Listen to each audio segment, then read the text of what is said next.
اعوذ باللہ من الشیطان الرجیم بسم اللہ الرحمن الرحیم۔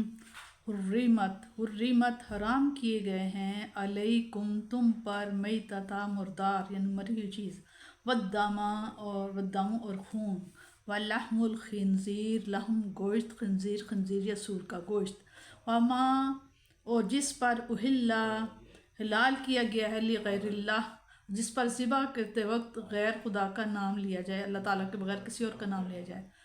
والمنخنقات اور جو گلا گھونٹ سے مرا ہو، گلا گھونٹنے سے، والموقوذات اور جو چوٹ سے مرا ہوا ہو، والمتردیات اور جو اوپر سے نیچے گر کر مرا ہو، والناطحات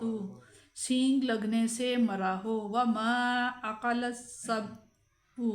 وما اور جسے اکلا کھایا ہو السبع کسی درندے نے، الا مگر ما زکیتم اس کے جسے تم ذبح کر لو،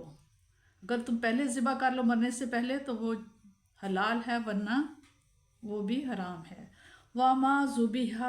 اور جسے ذبح کیا گیا ہو علی النصوب تھانوں پر، وان تستقسموا اور حرام ہے کہ تم تقسیم کرو بالازلام جوے کے تیروں سے، ذالکم یہ تم فسق یہ نافرمانی کے کام ہیں، الجوم آج، یائس الذین یائس مایوس ہو گئے ہیں، الذین جنہوں نے کفروا کفر کیا تھا، من دینکم تمہارے دین سے، فلا پس نہ تخشوہم پس نہ ڈرو تم اس سے، واخشونی اور مجھ سے ڈرو، الجوم آج اکملتو پورا کر دیا مکمل کر دیا، لکم تمہارے لیے دینکم تمہارا دین، واتممتو اور پوری کر دی علیکم تم پر نعمتی اپنی نعمت، ورضیتو اور پسند کر لیا لکم تمہارے لیے اسلام کو دینا بطور دین، فمن اضطر پس جو لاچار ہو فی المخمصات بھوک کی وجہ سے، غیر نہ ہو متجانف نہ جھکنے والا ہو اس گناہ کی طرف، یعنی کہ ایک دفعہ کس مجبوری کے تحت کھا لیا تو ٹھیک ہے، زندگی بچ گئی، اس سے زیادہ نہ کھائے، فإن اللہ پس بے شک اللہ تعالیٰ غفور مغفرت کرنے والا ہے، رحیم رحم فرمانے والا ہے۔ اس میں بتایا جا رہا ہے کہ یہاں سے ان جانوروں کا ذکر ہو رہا ہے جو حرام ہے، میتتا مردار، دم مسفوح وہ خون جو ذبح کے وقت بہتا ہے، خنزیر وہ جانور جس پر ذبح کرتے وقت غیر خدا کا نام لیا جائے، جیسے مشرکین کا طریقہ تھا کہ جانور ذبح کرتے وقت اللہ کے نام کا نام لینے کی بجائے نام اپنے بتوں کا لیتے تھے، لات عزا کے نام سے ذبح کرتا ہوں کہا کرتے تھے، منخنقات وہ جانور جو گلا گھونٹنے سے مر جائے، موقوذہ جسے پتھر یا لاٹھی کے پہم ضربوں سے مار دیا گیا ہو، متردیات جو بلندی سے نیچے گر کر مر جائے،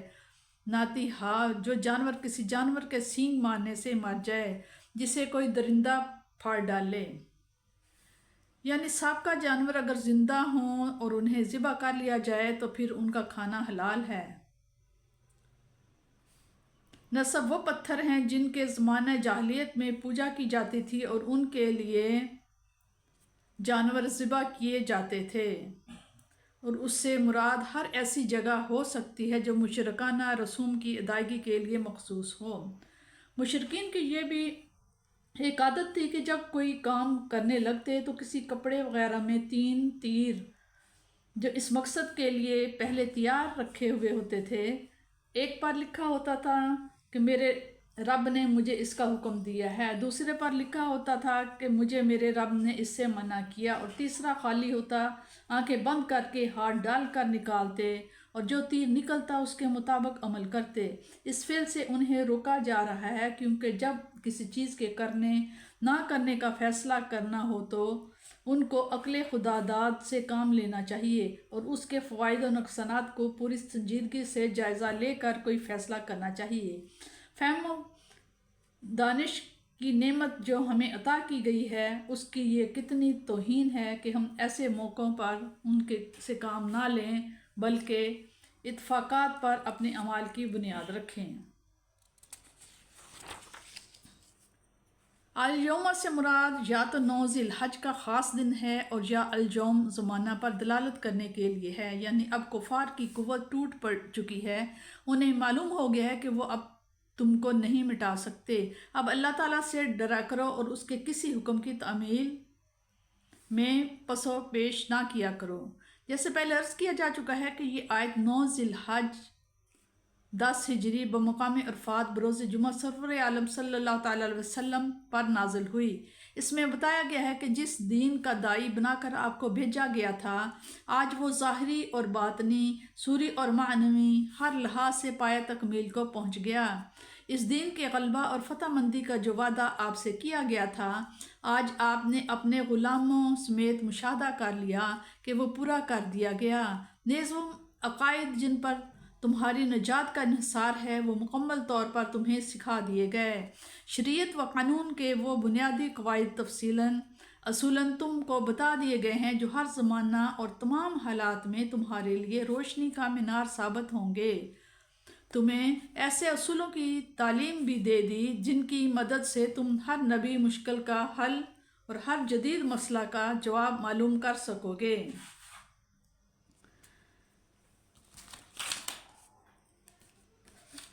اس میں بتایا جا رہا ہے کہ آج پورا دین تمہارا دے چکا۔ یہ آیت آخر میں اتری کہ سب احکام اللہ تعالیٰ کے نازل ہو چکے تھے۔ اس کے بعد آپ صلی اللہ علیہ وسلم 3 مہینے زندہ رہے، یعنی قرآن جیسی کتاب ہدایت، محمد صلی اللہ علیہ وسلم جیسا رسول اور ہادی عطا فرمایا، ہدایت کی راہ تم پر روشن کر دی اور اس پر چلنے کی توفیق عنایت فرمائی۔ مکہ جہاں کفر و شرک کی حکومت تھی، وہاں آج اسلام کا پرچم لہرا رہا ہے۔ جہاں لات حبل کی پوجا ہوا کرتی تھی، وہاں اللہ وحدہ لا شریک کے حضور میں پیشانیاں محو سجود ہیں۔ دین اسلام جو تمام سابقہ انبیاء اور رسل کا دین تھا، وہی دین اپنے کامل صورت میں تمہارے لیے پسند کر لیا گیا۔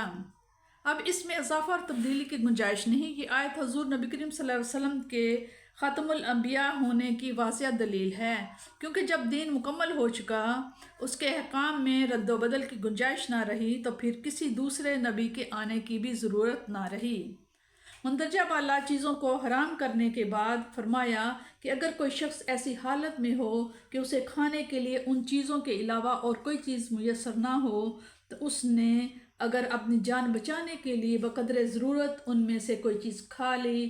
تو اس سے باز پرس نہ ہوگی، مگر اتنی کھائے کہ انسان کی جان بچ جائے، اس سے زیادہ حرام ہے۔ اسی طرح مردار، 2 مردار جو ہیں وہ انسان کھا سکتا ہے، ایک مچھلی اور دوسرا ٹڈی، اور والدمہ اور خون ویسے حرام ہے، لیکن 2 خون جو ہیں وہ حلال ہیں، ایک کلیجی اور دوسری تلی۔